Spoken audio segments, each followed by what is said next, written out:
स्कंद पुराण कहती है, जिस व्यक्ति पर कर्जा बहुत ज्यादा मात्रा में हो जाता है और कर्जा चूकता नहीं है, आप बहुत प्रयास कर लिए, करोड़ों रुपए का कर्जा हो गया, यहां से लिया वहां दिया, वहां से उठाया वहां दिया, वहां से उठाया वहां दिया, तो निवेदन है कभी मौका लगे कर्जा मुक्ति के लिए सारे वृक्षों में अगर कोई श्रेष्ठ वृक्ष माना गया है तो वो बट का वृक्ष माना गया महाराज। इसलिए प्रशासनिक कार्य के लिए, मानसिक टेंशन में, परेशानियों में बटकेश्वर महादेव का स्मरण किया जाता है। और यदि निवेदन करूंगा बहुत ज्यादा, यदि आपको कर्जा हो गया है, बहुत ज्यादा कर्जा हो गया और वो कर्जा चूक ही नहीं रहा, तो थोड़े दिन बड़ के पेड़ के नीचे आप बटकेश्वर महादेव के लिए 1 लोटा पानी, उसमें थोड़ा सा पिसा हुआ चावल पीस के गला लेना चावल को और पीस लेना, पीस के उस पानी में मिला लेना और मिलाकर उसमें थोड़ी सी हल्दी पीसी हुई डालकर बटकेश्वर महादेव के नाम से बड़ के पेड़ के नीचे अपनी कामना कर जो कर्जा हुआ है उस कर्जे का भान देते हुए, स्मरण देते हुए छोड़ दी महाराज। 2 या 3 सोमवार एक ही जगह पर करना, 3 सोमवार बाद वहीं से बड़ के पेड़ की थोड़ी सी जड़ उठा लाना और उस जड़ को एक कोई धागे में बांधकर या तो अपनी गले में डाल लो या अपनी जेब में पटक लो, उसको थोड़े दिन पटक कर रखना, लगभग 2 से 3 महीना पटक कर रखो। वो जड़ जैसे बड़ का पेड़ विस्तार होता है, पानी गिरे ना गिरे, जल वृष्टि हो ना हो, गर्मी पड़े ना पड़े, उसको कोई फर्क नहीं पड़ता, बड़ का वृक्ष आप रूप फैलता जाता है, उसकी जड़ें अपने आप प्रबल होती है। उसी तरह ये बटकेश्वर महादेव कहीं से भी अगर जड़ आपके पास में रखी है 1 महीना, 2 महीना, 3 महीना तक, तो ये जड़ अपने आप लक्ष्मी को पकड़कर खींच कर लाती है और कर्जे से मुक्त कर दे। बटकेश्वर महादेव का स्मरण सुख का देना हो महाराज। ऐसा कोई कार्य नहीं जिसमें पशुपति व्रत लाख ना करो, बस दिल से अगर आपने पशुपति व्रत करा है, बाबा विश्वनाथ के 5 पशुपति व्रत होते हैं, किसी भी सोमवार से चालू कर सकते हैं। बस करना क्या है, सुबह पूजन की थाली लगाकर लेकर जाना है, शंकर भगवान के शिवलिंग की पूजन करना है, मंदिर में अभिषेक पूजन करो, वो थाली वापिस लेकर आ जाओ, घर में रख दो। उसी थाली में शाम के समय प्रदोष काल में सूर्य डूब रहा हो, उसके कुछ ही समय के बाद आप आनंद में 6 दिए घर से लेकर जाओ, थोड़ा सा मीठा बनाकर लेकर जाओ और 5 दिए शंकर जी के मंदिर में लगाओ। पूजन करने के बाद में मीठे के 3 हिस्से कर दो, 2 हिस्से बाबा के मंदिर में अलग अलग रखिए, एक ही प्लेट में 2 हिस्से नहीं रखना है, दोनों हिस्सों को अलग अलग कटोरी में, अलग अलग दोने में, अलग अलग प्लेट में बाबा को रख दो और एक हिस्सा, एक दिया लेकर आ जाइए। घर के दरवाजे में प्रवेश करते समय राइट भाग में एक दिया घी का लगा दीजिए, जो लेकर आए मंदिर से, उसको जला के नहीं लाना है, वहीं पर जलाना। दरवाजे के पास आराम से बैठो, दिया जलाओ और प्रसाद लेकर अपनी कामना कर कर घर के अंदर सीधा पांव रखकर अंदर चले जाओ। सुबह फरियाल करो, शाम को भोजन करो।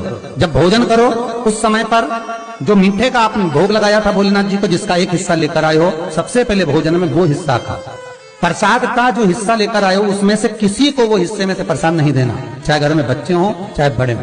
आपको ज्यादा प्रसाद ले जाना तो अलग से ले जाओ, पर उस हिस्से में से किसी को प्रसाद ना देना। और वो प्रसाद पहले पाकर फिर आप भोजन प्रसादी ग्रहण करें। पर इसका नियम यह है कि प्रसाद जब आप लेकर आते हैं, आपको पहले भी कथा में कहा कि शंकर का प्रसाद रात भर नहीं रखा था। जितनी जल्दी आप प्रसाद का हिस्सा लेकर आए हैं, आधे घंटे के अंदर, पौन घंटे के अंदर आपको वो प्रसाद पाना है और भोजन करना ही है।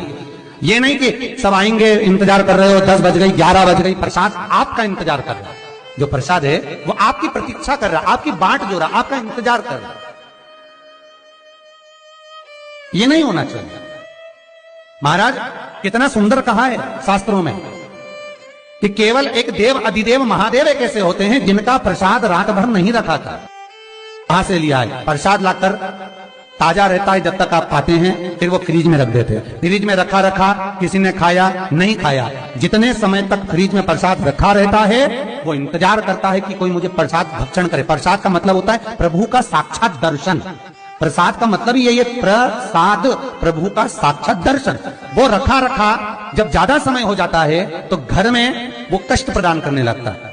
हमेशा याद रखो, प्रसाद जैसे ही आए उसका सही समय पर उसको पाओ। रखे हुए प्रसाद पड़ा हुआ है, फ्रिज में रखा हुआ है, बेटा खाएगा, बहू खाएगा, ये खाएगा, वो खाएगा, फिर धीरे धीरे वो बद्दुआ देना प्रारंभ कर देता है, जिससे घर में बड़ी बीमारी फैलने लगती है, बड़ा रोग आने लगता है। तो लोग सोचते हैं हमारे घर में ना तो हम कोई नशा करते हैं, ना हम कोई चीज खाते हैं, ना हम बाजार का खाते हैं, फिर रोग कहां से आता, फिर बीमारी कहां से आती? अर्थात वो बद्दुआ देता है। उसका प्रयोग करो, समय पर करो, समय पर पाओ। कई लोग कहते हैं महाराज जी हमारे ये बीमारी कहां से आ गई, जरा पत्रिका में तो कोई बीमारी नहीं दिख रही, हमने तो सबसे पूछा ये बीमारी का योग ही नहीं है, फिर बीमारी कहां से आई? ना तो हम कोई व्यसन करते हैं, ना कोई मदिरापान करते हैं, ना कोई मांसाहार, फिर ये बीमारी कहां? उसका कारण है कि तुम उस प्रसाद का लाकर महीनों तक पड़ा हुआ है, इंतजार कर रहे हो, खाएंगे खाएंगे, आखिरी में फिर वो काम वाली को दे दिया। काम वाली इतनी चतुर आज के जमाने की, बासी माल खाएंगे, अटक गई, कौन का पड़ा वो बद्दुआ। जितना आपको पाना है, जितना आपको लेना है, उतना प्रयोग करो।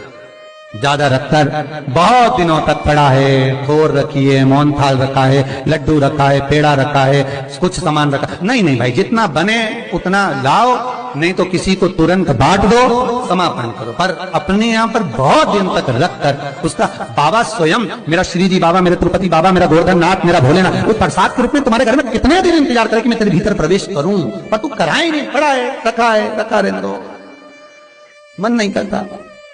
शक्तियों जैसा कर्म मत करो जिससे हमें कष्ट मिले।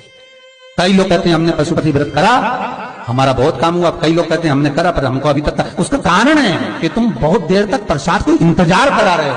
तो बाबा भी आपको इंतजार करा रहा है, मेरा विश्वनाथ भी इंतजार कर रहा है। उस समय अवधि का भान होना चाहिए। निगाह हटी, दुर्घटना घटी, बस ध्यान रखो। हम कहते हैं कि हम पूजन करते हैं, हम पाठ करते हैं, हम अर्चना करते हैं, हम अनुष्ठान करते हैं, हम भगवान की सेवा करते हैं, फिर दुख हमको ही क्यों आता है? उसका कारण केवल इतना सा कि दुख हम खुद बुलाते हैं, दूसरा नहीं। हम स्वतः पशुपति व्रत 5 व्रत करो। 5 व्रत पूर्ण होने पर कई माताएं कहती है कि बीच में हमारे व्रत छूट जाते हैं रजस्वला धर्म के समय पर, तो व्रत तो करना पड़ेगा पर पूजन नहीं होगी और वो गिनती में भी नहीं आएगा। पर व्रत करना है पर गिनती में नहीं आएगा। मान पूजन भले मत करो, 7 दिन बाद आप जो व्रत करें वो अपने ऊपर है, पर गिनती में नहीं आएगा। व्रत करना पड़ेगा।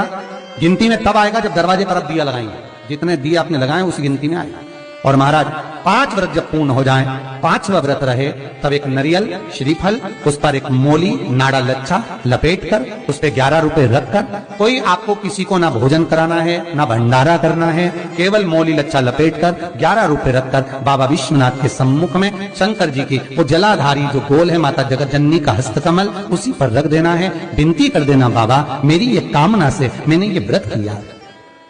जो पशुपति व्रत स्कंद पुराण में, लिंग पुराण में, नर्मदा पुराण में, शिव महापुराण में, पद्म पुराण के अंदर वर्णन किया, वो व्रत मैंने किया। बाबा मेरे इस व्रत को स्वीकार करना, मेरी कामना पूर्ण करना। बाबा को झोली पसार कर प्रणाम करो और अपने घर को चल जाओ। बस यही 5 व्रत का विधान। पशुपति व्रत ऐसा कोई काम नहीं जो ना हो, बस दिल से अगर व्रत किया है तो बाबा मनोकामना पूर्ण तो करे ही है।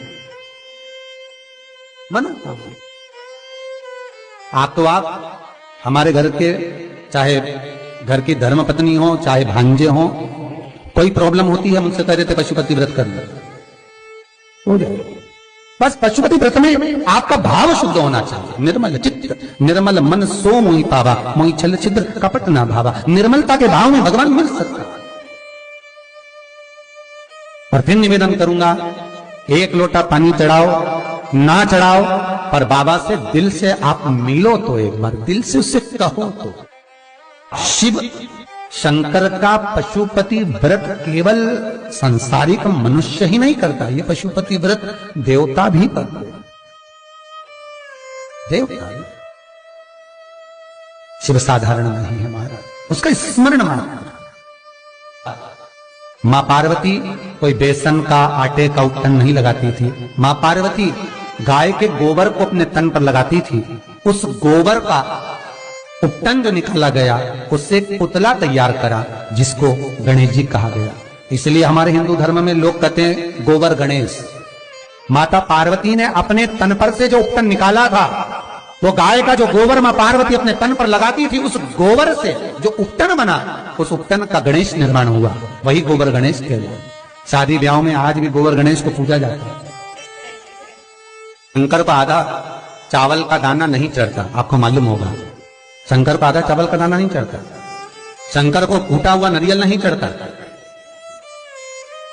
शंकर को खंडित बेलपत्र नहीं चढ़ती। शंकर को टूटा हुआ फल नहीं चढ़ता। शंकर को अगर किसी ने एक केले के 2 टुकड़े कर चढ़ा दिए तो वो चढ़ेगा नहीं। शंकर को अगर एक सेब में से 2 टुकड़े कर चढ़ा दिए चढ़ेगा नहीं। शंकर को नारियल फोड़ कर चढ़ा दिया वो चढ़ेगा नहीं। शंकर को बेलपत्र खंडित चढ़ा दी चढ़ेगी नहीं। शंकर को टूटा हुआ चावल चढ़ाया चढ़ेगा नहीं। अर्थात शिव महापुराण की कथा कहती है कि शंकर को आधा चाहिए ही नहीं, शिव को पूर्ण समर्पण चाहिए, तब शंकर प्रसन्न होगा। शिव जब प्रसन्न होगा जब आपकी पूर्णता रहेगी। इसलिए चावल का दाना भी आखा, श्रीफल भी आखा, फल भी आखा, केला भी आखा। जो तुम दे रहे हो भगवान को भले मत दो, पर जो देना है वो आखा ही देना, पूर्ण समर्पण। अब आधा मन तो यहां लगा, आधा मन वहां लगा, तो भगवान कैसे मिलेगा? भगवान को पाने के लिए मन भी पूर्ण